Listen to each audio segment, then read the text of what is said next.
What up, everybody? It's Dan Greer with Forge coming at you today for your 5-minute power up. Today we're going to be getting straight in the book, Grit, Grease, and Grace, Leadership Forged in the Trenches, written by none other than me, the handsome man himself, Dan Greer. Today I'm going to go straight to chapter 6. I'm in here. I just literally opened it up right before this and I was like, hey, what should I do a podcast on for a 5-minute power up? And it is the power of prayer as a leader. That's what chapter 6 is. And I looked on here and I went straight to this section right here. I'm going to show it to you. But it says, I'm too busy to pray. That's one of the things that I used to believe. Okay? And as we get into this one feels logical at first, especially when your calendar looks like it was built by a caffeinated octopus.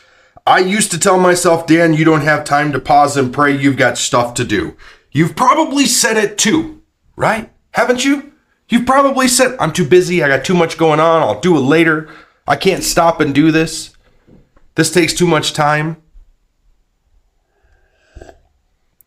Of laundry to fold, dishes to wash, meals to cook, kids to take care of, chickens to let out, whatever. Businesses to run, right? Not all of you have chickens. Not all of you have kids, right? I've got deadlines, employees, phone calls, payroll, kids, meals, invoices, that weird email I've been ignoring for a week. How am I supposed to stop and pray like I'm sitting on a front porch sipping sweet tea with Jesus? But here's what I've learned. If you think you're too busy to pray, it probably means you really need to. Let me give you an example. We were planning 2 major events. I had 3 speaking engagements coming up next month. I was on the road in northern Colorado, juggling client calls from a hotel room and squeezing in presentation prep between fast food and spotty Wi-Fi.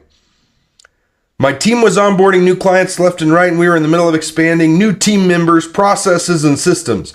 On top of that, my oldest son was about to ship out for the Army. My head and my heart were both full.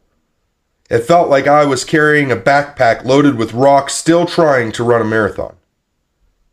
Then right in the middle of that whirlwind, I felt the tug, you need to plan a Train the Trainer event.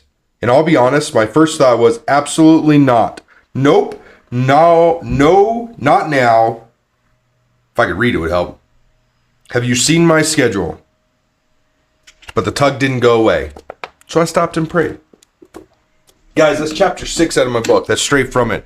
I want to talk a little bit about this, right? A lot of times when we feel too busy to pray, that's a tattletale sign that we need to pray. When we feel like we got too much going on, when we feel like we can't stop, when we feel like we can't keep it all in the air, when we can't juggle it any longer, that means we need to pray. And here's what I want you to realize. Is praying is not a bad thing. It doesn't have to take a ton of time. All you've got to do is pause and say, God, help this podcast be amazing. God, I pray you're with everybody who listens to this. No matter where they're at in the world, no matter what they're doing, no matter what they got going on in their lives, I pray that you help them to pray to you more frequently and give it to you. Right? Sermon we listened to last week for one of the churches we've started going to a little bit.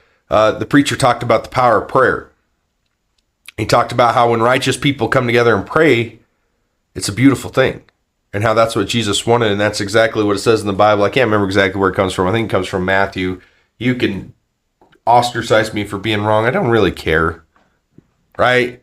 I don't get my jollies off on being 100% right all the time, okay? But here's the thing, is that when you pray, like a lot of times we don't pray for ourselves. A lot of times we think, oh, this is beneath him. This isn't small. This isn't big enough. This is too small. I don't need this. I can do it without that. I don't want to trouble him with this. But then, when crap hits the fan, what do? We're constantly on our knees, constantly praying, constantly asking for help. But we're not doing it when the things aren't bad enough yet, in our opinion. So why do we wait until they get so bad to actually come to God to pray? That's one of my questions to you. Right? And here's what I want you to do. Today, I want you to send up one quick prayer about one thing that you think is too little to pray about. And I want you to watch God work. That's what I want you to do. And I'm going to end this really quick, so we only got a couple seconds left. I'm going to end it with a prayer, and it's going to be short, sweet, fast, and to the point. God, I pray that you're with everybody who listens to this, watches this, reads this, gets this in their head, who shares it. I pray that you give them guidance, and I pray that you help them to be ultra successful not only in their lives, but in everything they do, and help them everything they do to be done for you, God. We ask all this in your precious son's name. You guys, I hope you enjoy. I hope you're out there. Hope you loved it. We'll talk to you later. Bye.